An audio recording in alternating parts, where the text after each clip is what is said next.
The star advances it? To the right. To the right, okay. Good morning. Oh, we're a little feedback there. Those that are out in the foyer, I'm going to have a presentation here that's going to use a lot of graphics, so if you want to come and join us, you're welcome. A glimpse into eternity. I wanted to present something, do you remember John Howard? You can't forget John Howard, and he taught me when I first came in the church. He got up, he said, we're from Alberta. In Alberta, if you're drilling for oil, you have to strike right away. So the same thing here, that I'm drilling, and if I don't strike oil, I'm going to quit boring. A glimpse into eternity. Now this, we still have a little reverb there. Oh, this one? Oh.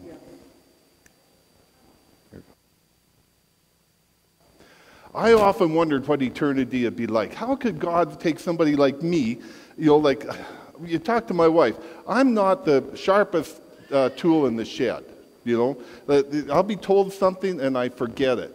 Like in school, well, I had a motto. If you got me there for 6-7 hours a day, if you couldn't teach me in that time, I wasn't interested in learning. And nothing really grabbed my passion, or the passion, and got me going, I imagine many of you suffer from the same thing, especially, I called it old-timers, and I'm getting old-timers and I'm forgetful. Well, I looked at eternity and I thought, for this corruptible must put on incorruption, and this mortal must put on immortality in 1 Corinthians 15:53. And I thought, what does putting on incorruption must look like? This mortal must put on immortality. And I thought, I wonder if we could have a glimpse into that. And I believe that we do have a glimpse. It's called idiot savant. Now, I don't like the word idiot very much. Maybe I was called that too much as a child, but it's actually, now, not many people use the term idiot savant. It's just savant or savant syndrome. And what savant is you have an exceptional ability. Savant syndrome is a condition in which a person demonstrates profound and prodigious capabilities or capacities far in excess of what would be considered normal. And people with savant syndrome may have neurological development disorder, notably autism spectrum disorder or brain injuries. Most dramatic examples of savant syndrome occur in individuals who score very low on IQ tests while demonstrating exceptional skills or brilliance in specific areas. This is an absolutely fascinating phenomena. You see, it's like there's something in the brain that isn't connected. And we have these incredible brains, and when we get them firing, I call it on all 8 cylinders, which Alex would understand. Yeah, wouldn't you, Alex? You've seen vehicles that fired on 3 or 4 cylinders. They don't run so well. If we get our brains firing on 8 cylinders, it would be incredible.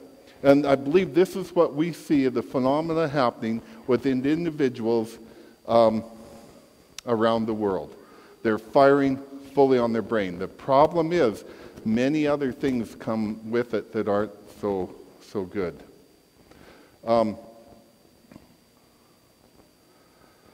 You see, God, I believe, can give you, you've got this capability, and He gives it to some people, some brilliant people. And He says, behold, I have done according to your words. See, I've given you a wise and understanding heart, so that there has been anyone like you before you, nor shall any like you arise after you. Who are they talking about? It's King Solomon. Right? And I believe, King Solomon started firing on all 8 cylinders. God gave him the gift that he could understand. And so what did that look like? This may be a bit of speculation. Sometimes I do what we call mindless speculation, but I don't think this is mindless. But a glimpse into eternity, what will it be like? Exceptional talents and skills in such areas as math, solving complex calculations very quickly or complicated concepts, equations with ease. At a glance, you wouldn't be able to tell that Daniel Tammet is anything but normal. He looks perfectly normal. He's intelligent and everything. Daniel is highly functioning autistic savant with exceptional math and language ability. He recited pi to 22,514 decimal places. That is incredible, And how do you do that, I wonder why he stopped at 22,000. Probably just ran out of time. I well suspect. The numbers, according to Daniel, are special to him. He has a rare form of, now excuse me if I pronounce this wrong, synesthesia, and sees integers, which are whole numbers, up to 10,000 as having their own unique shapes, color, texture, and feel. And he can see the results of math calculations, and he can sense whether a number is prime.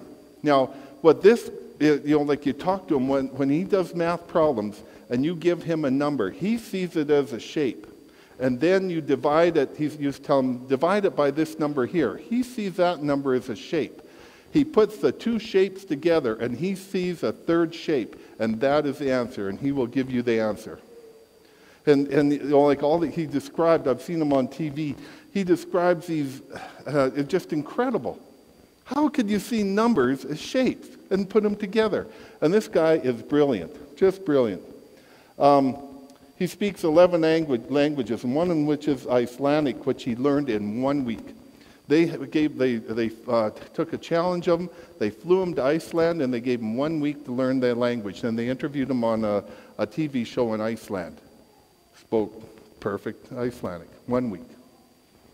And I understand Icelandic language is one of the most difficult in the world to learn. And this is a gentleman here, Daniel. Very nice guy. Very nice guy. Jason Paddock suffered an attack that gave him extraordinary mathematical abilities, a case-acquired syndrome. And he created drawings of how he sees reality. This individual actually, he was partying and carrying on, and I guess he got drunk in a bar or whatever, and he got beat up severely, like kicked in the head and beaten severely. And what he did after he recovered, he went into depression and he came out.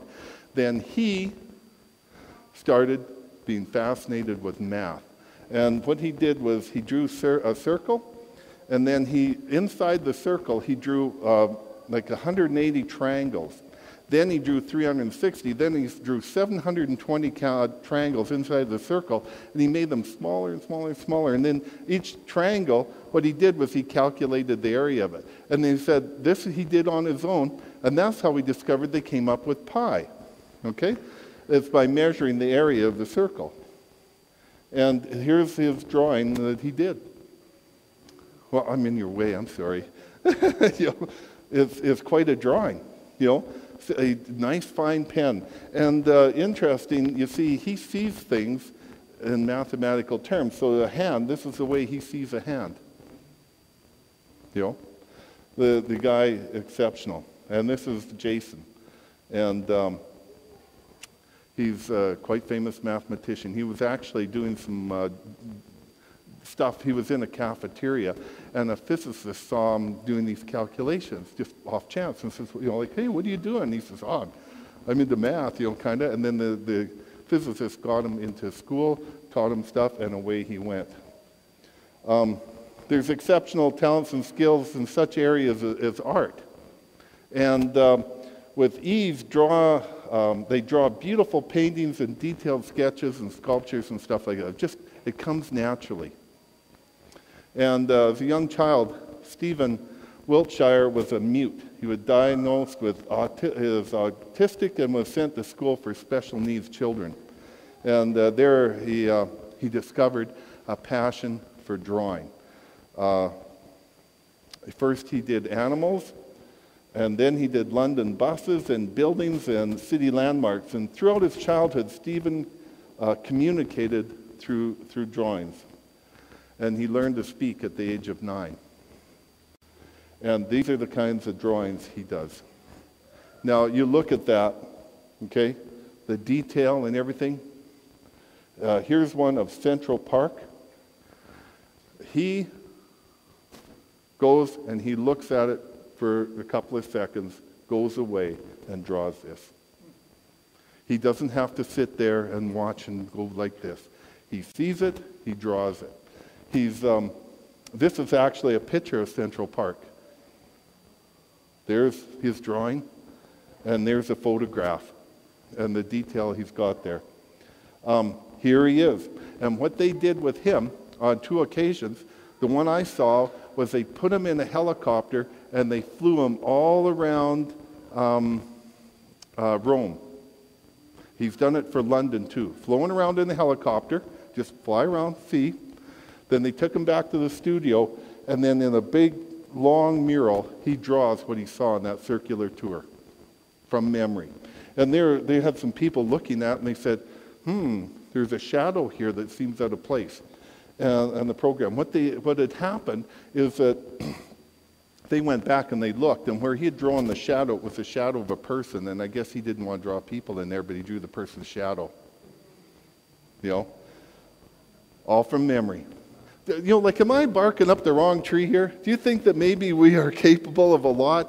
Some people acquire it, and some people get it from injury.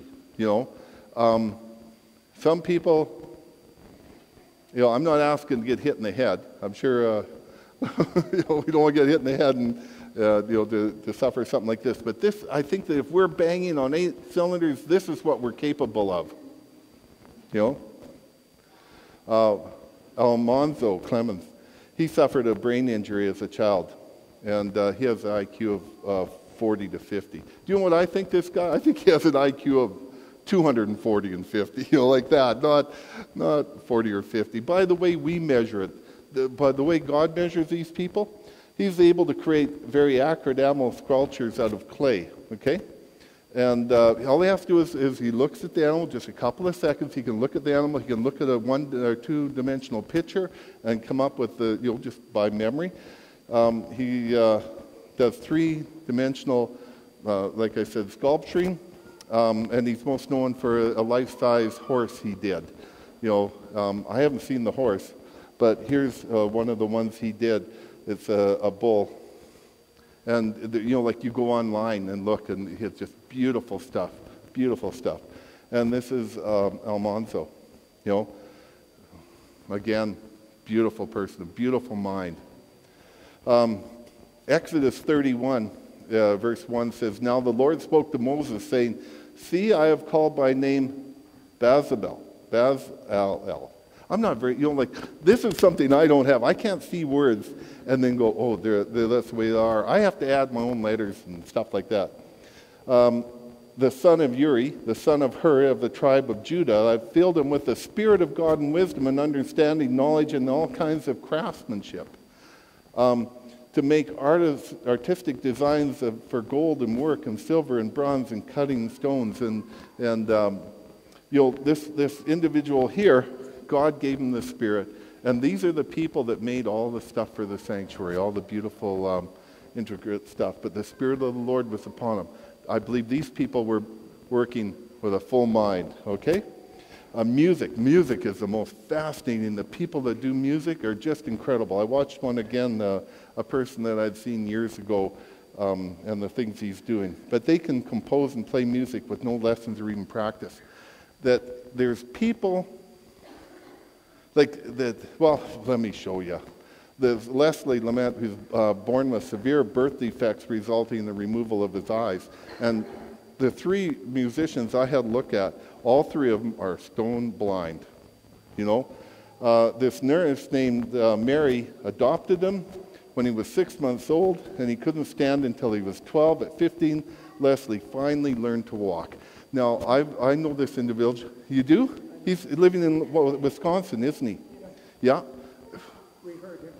Isn't it incredible? Wheeled in a wheelchair. Okay. He doesn't know almost anything else. Sit down and just play beautifully. Yeah. And this individual, his foster mom, what she did was strap him to herself, and she walked him for years and years until he was able to walk. I saw a picture of her with hips. They were like the biggest football player you could imagine. But this is Leslie, okay? There he is with his foster mom. And I'll let you see the story here.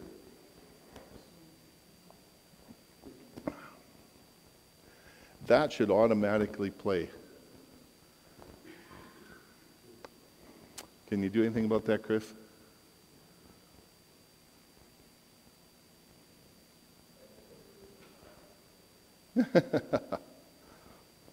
When I tried it at home, the second you went to it, it started playing it.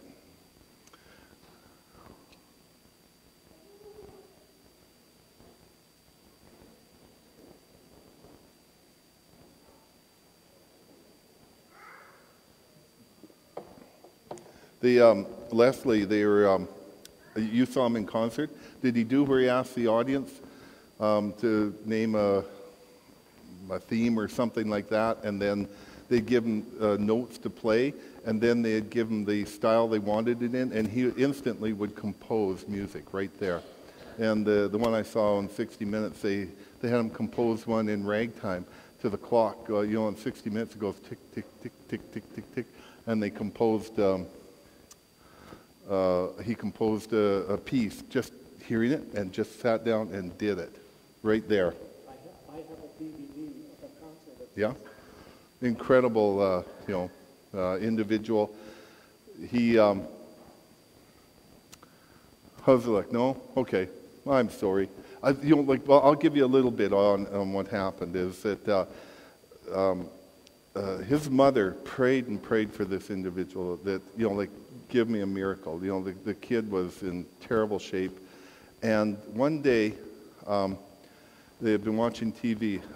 They had been watching Tchaikovsky, I believe, First Symphony, something like that. And anyways, they were, May and her husband were in bed, and all of a sudden they hear music. And she turns to her husband, "Did you leave the TV on?" And he says, "No." And what he did was they went downstairs, and here he was, sat down. He had heard that music once on the... she had bought this piano and plunked it a few times in front of him. He was sitting at the piano playing it perfectly, what he had heard. Okay. There it is, playing his concerto number 1. He had no training. He played it flawlessly, and from then on, he began playing. And I believe they were over in England, but they moved over to Wisconsin, huh? Yeah, and that's actually where he lives now with his foster sister, or whatever you want to call it. So I've given you the lowdown on that. So there's one more area I wanted to talk about, and that's the ability to read people. There's certain people that have the ability. I don't. My wife will attest to that. I can't read people at all. If you're angry at me, I don't know. If you're joyful with me, I don't know it. But Priscilla Dunstan, she's what we call a baby whisperer. And she was an exceptional person. That she loved people as a youth and could read them and do all kinds of stuff. And after having a baby of her own, she quickly noted that babies have a language. Okay? And this isn't going to work either.